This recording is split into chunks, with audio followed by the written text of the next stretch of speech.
Alright everybody, morning. Thank you very much for being here for this morning's pre-match press conference for Jamaica against Honduras at the National Stadium. We're joined here by head coach of the Reggae Boys, Coach Heimir Hallgrimsson, and of course right back Yvonne Gray. Before we open the floor for questions, Coach, just a few opening remarks from you. Preparation, how has it been leading into the Honduras encounter for tomorrow? Yeah, first of all, welcome to this press conference. We're happy to be here. It's my first official home match since I took over, and for many of the players, it's their first game in Jamaica. So a lot of things to look forward to. Can we turn down the air condition? We'll compete in the sound here. No, just preparation has gone according to what we could have. We're still getting in the players last minute. Not an ideal thing, but we've done the best out of the situation, so pretty okay. Few days, of course, the traveling takes out one preparation day from us, so yeah, we've had 2 good training session days with meetings, but we are getting in the last players in now, so not an ideal preparation, but we have done the best we could. So maybe from the squad, like you know, maybe 2 changes from the original one.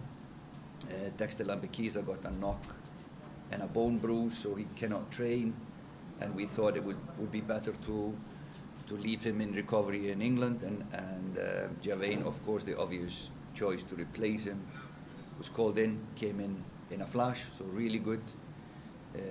And Michael Antonio has some personal issues that he needs to solve, unavoidable. He wants to come, and still a possibility he will come for the second game against Haiti. So we're just taking it day by day again. Yeah, we just received Ronaldo Sifas today, and Timari Gray came in yesterday. Both of them were doing transfers to new clubs. So again, September window closing is a tough time for football players and national teams. So we are happy that they have new clubs. We're happy they will get playing time. It's good for Jamaica. So, and we are happy that they were willing to come, even though it's a lot of in stake for them. Yeah, so that's kind of the preparation. We left out for this training Andre Blake, the captain. He was feeling a flu symptom, so we left him in the hotel, called him Kemar Foster for the training, and we just take that again, just a day by day. So you know, when you see Kemar on the training and not Blake, is just more like a precaution. So yeah, that was maybe the preparation. The opponents, strong opponents, ranked number 1 and number 3 in our group. We are squeezed in between them. A physical team, if you focus on Honduras, a physical team, good possession team.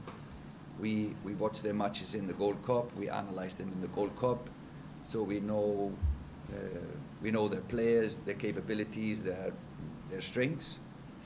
And now they change coaches, so Ronaldo Rueda is a known, experienced coach, has played a lot of games versus Jamaica, so he knows what to expect. He knows the players from the past, and we'll see. From what we have analyzed them in the past, some changes will of course happen. So we think we are prepared for what is coming, but we will have to take it and see what changes he will throw and do against us. Thank you very much, Coach. Before we invite the media for questions, Tavon, just how has it been for you? First time call up for you for the national team, being in the camp the past few days. What's it been like for you in camp? It's been good. It's good to be around new faces and new people, you know, getting to know different players. It's always a joy there. Yeah, everything has been good. The vibe has been good around the group. Honestly, just ready to play, ready to get after it, to be honest. All right, thanks very much, Tavon. Now we'll open the floor for questions. We do ask that it's 2 per question because, as we know, we're on a bit of a time crunch for training that is at 11. So Rashid, you may go ahead. Coach Rashid Patrick, the Observer. it's been a couple months since the World Cup, but you mentioned that Honduras kind of knows how Jamaica sets up. Does that in any way affect how you prepare for them? Do you change things tactically a little bit to face them? And are you changing things based on what you saw at the World Cup that you thought maybe needs a little bit more work? Yeah, it's more like what we need, but of course it needs to match what they represent. So we were in general more happy, like I said on the regional press conference before when the camp was announced or the squad was announced. We talked about a couple of things that we need to improve from the Gold Cup going forward, and we have touched on that. Playing against Honduras especially, we need to put some emphasis on some details, both defending but mostly attacking, I would say.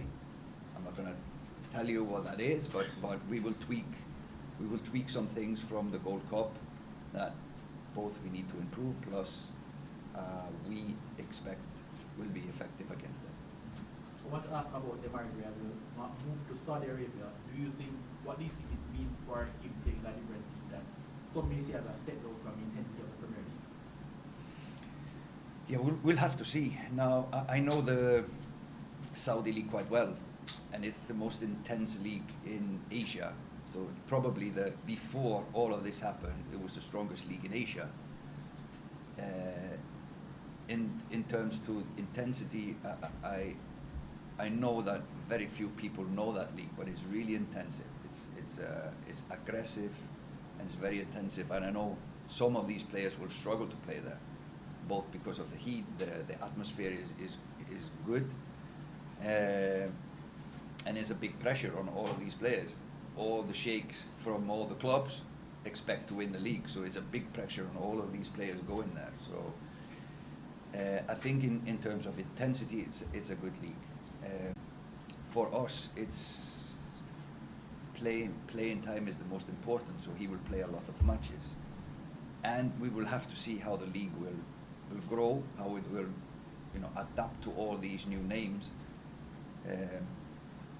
Knowing all the best players available are now playing in Saudi, probably it's one of the better leagues and can be one of the better leagues in the world, because the facilities are there, the infrastructure is there, the money is there, and the players are there now. So we just have to see what kind of a league it will be. Thanks very much, Rashid. MG? Good morning. Odini Blake, Dre Anywhere Sports social media channel. One question for Coach, one question for the debutant. Coach, can you tell us, having observed Trevor over the past couple of days, what's your assessment of him, his style, how does he fit in with the two right backs who have been part of the core, Jermaine and Dexter? Well, he's a little bit different from them in terms to his talking to you. He's really good on the ball, so he's slick in passing, in build-up. He's a good passing player. Probably can play midfield if you think about that. 1v1, he is really good. That is what I'm looking at when I look at my defenders, a really good 1v1 player. But yeah, he is young, so he has got a lot of years ahead of him for Jamaica, and we are really happy that he chose to play for Jamaica. Most of all, if you see him and meet him or see videos or YouTubes, this guy is always smiling, so he gives a good vibe into the squad, and that's not less important than what he produces and gives you on the pitch. So just in a few details what I see in him. And the question to Trevor, you were a part of the US under-17 setup. Can you just share with the fans of Jamaica just a little bit about what was the reason of what went behind your decision to switch allegiance to the Reggae Boys at the senior level?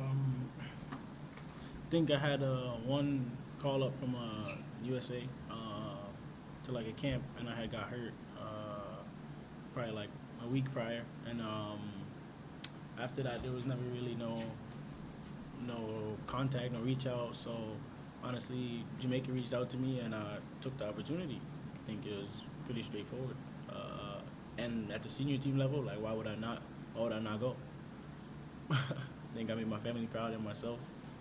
Give my sons the opportunity to show my talent to the world, and that's what I'm gonna do. Thank you very much. Anyone next? Yes. Murray Buchanan from Vina. Coach, the last 5 games Jamaica has played against Honduras, we've won 4, drawn 1. How much do you read into past results playing at team? Absolutely nothing. The past will not give us any advantage, and the past will not give us either any disadvantages. So it's now and it's tomorrow is the time. And yeah, I got the statistics. I know we have advantage at home, but we can also look at the coach. The coach from his national teams play in Jamaica. He has advantage. So you can find everything in statistics, but it's tomorrow is the only thing we need to prepare and be ready on match day. That's the only thing. Any follow-up? All right. Jeff, you good? Coach, Javon Williams, 1863. At the start of your term here, you spoke about the talent pool and how top-heavy it was in terms of placards in comparison to defenders. With the addition of Taylor and Dexter, etc., how close do you think you are to having your perfect defensive pool right now? First of all, nothing will ever be perfect, so we will always be looking out for improving things.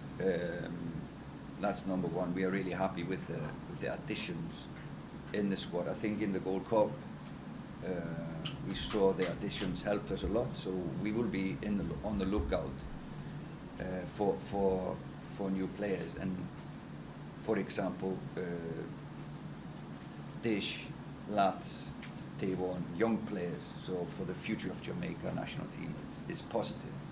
So we are in the lookout to build not only for what this camp or this tournament or the Gold Cup or the World Cup in 2026. We're just building for the future. So, and what I can say is that a lot of players have called us, both that don't have a pass, but also past players. They want to be a part of this, and I feel a genuine positivity around the men's national team, and I'm happy because we must be doing something right, and I hope we can show that in performances. That's the most important, that we can show it on the pitch tomorrow. Yes, go ahead, Rush.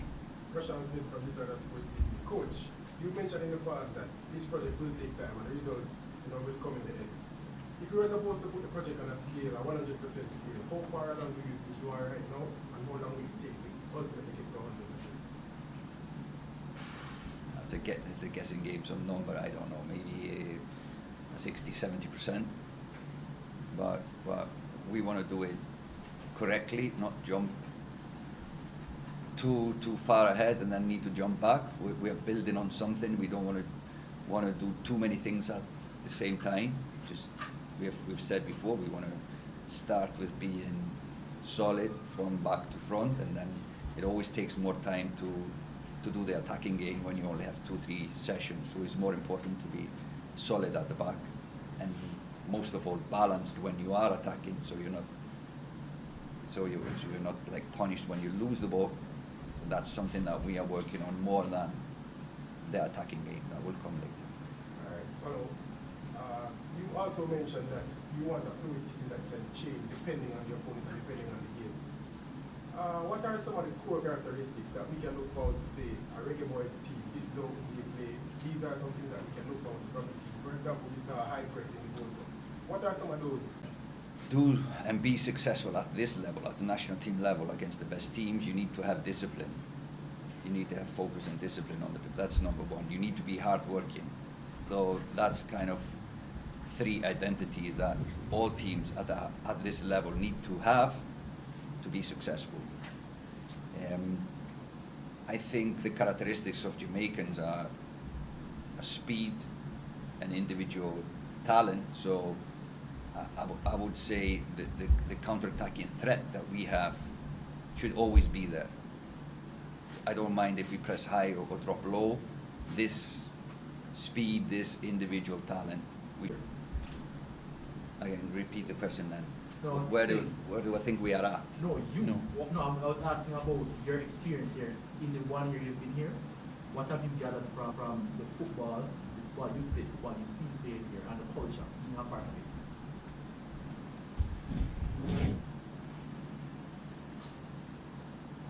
Well, it's still a lot of things that we need to change for these players to play better.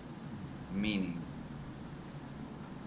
these players come from an environment that we have difficulty in producing for the national team in so many ways. If we take, for example, the stadium, none of the players that we are selecting today are training or playing in a surface like this. So my question to those in charge would be, is this a home court advantage or not? Because none of them have seen it. We don't even have a chance to train on it properly, so we don't know the grass. And when we step onto it, it's an unfamiliar territory. So there's a lot of things that other nations are doing really much better and at a higher level than us. And that's us to try to push that to a higher level so we can actually use the strength of the players that we are selecting. Difficult for me to explain it in some different way, but we need to push the level for the JFF and for the national team and the national stadium and everything up to a higher level so actually they can show their best for Jamaica. And that is kind of my job, to try to push. And we're still far away from where we want to be, and we need to be, to expose our talent. Coach, are you saying in essence that based on what you're seeing on the surface, the team itself has been given basket to carry water?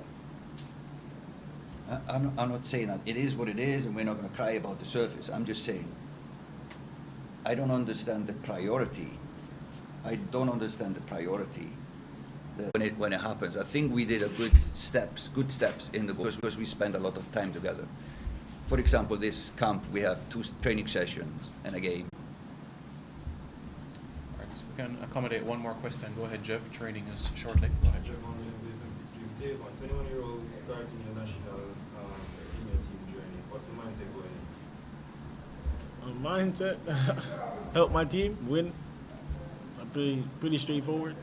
Do whatever it takes for the team. Yeah. Thank you very much, everybody, for being here. Training will be at 11 a.m. at the Stadium East Field, and we look forward to see you all. Just a reminder, the first 15 minutes will be open to everyone of the training session. So we'll see you over at Stadium East. Sitting next to me. It's more like just sitting.